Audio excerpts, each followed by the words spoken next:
Lecture du Lévitique, chapitre 24. Règles sur le chandelier et sur les rangées de pain.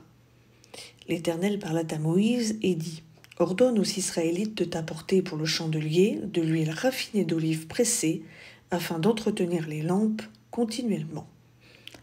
C'est en dehors du voile du témoignage, dans la tente de la rencontre, qu'Aaron les arrangera pour qu'elles brûlent continuellement du soir au matin, en présence de l'Éternel. C'est une prescription perpétuelle pour vos descendants. Il arrangera les lampes sur le chandelier d'or pur pour qu'elles brûlent continuellement devant l'Éternel. Tu prendras de la fleur de farine et tu en feras 12 gâteaux. Chaque gâteau sera de 2 dixièmes. Tu les placeras en 2 rangées, 6 par rangée sur la table d'or pur devant l'Éternel. Tu mettras de l'encens raffiné sur chaque rangée. Il sera sur le pain comme mémorial consumé par le feu devant l'Éternel. Chaque jour de sabbat, on arrangera ces pains devant l'Éternel continuellement.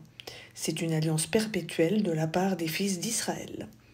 Ils appartiendront à Aaron et à ses fils. Ils les mangeront dans un lieu saint, car ce sera pour eux une offrande très sainte parmi celles qui sont consumées par le feu devant l'Éternel. C'est une prescription perpétuelle. Peine contre les blasphémateurs et les meurtriers. Le fils d'une Israélite et d'un Égyptien, venu au milieu des fils d'Israël, sortit et une querelle éclata dans le camp entre le fils de cet Israélite et un autre Israélite. Le fils de la femme israélite blasphéma le nom de Dieu et le maudit. On l'amena à Moïse. Le nom de sa mère était Shélomite, fille de Dibri de la tribu de Dan. On le plaça sous bonne garde jusqu'à ce qu'une déclaration soit faite par la bouche de l'Éternel. L'Éternel parla à Moïse et dit : Fais sortir du camp le blasphémateur. Tous ceux qui l'ont entendu poseront leurs mains sur sa tête et toute la communauté le lapidera.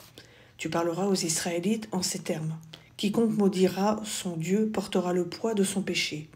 Celui qui blasphémera le nom de l'Éternel sera puni de mort.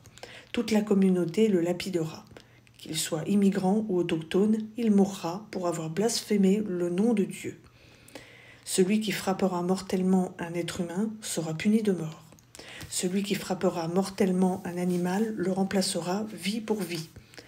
Si quelqu'un inflige une mutilation à son compatriote, il lui sera fait comme il a fait.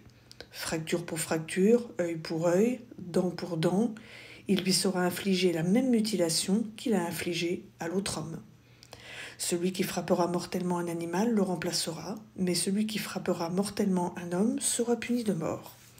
Vous aurez le même droit, l'immigrant ou l'autochtone, car je suis l'Éternel, votre Dieu. Moïse parla aux Israélites, ils firent sortir du camp le blasphémateur et le lapidèrent. Les Israélites agirent comme l'Éternel l'avait ordonné à Moïse.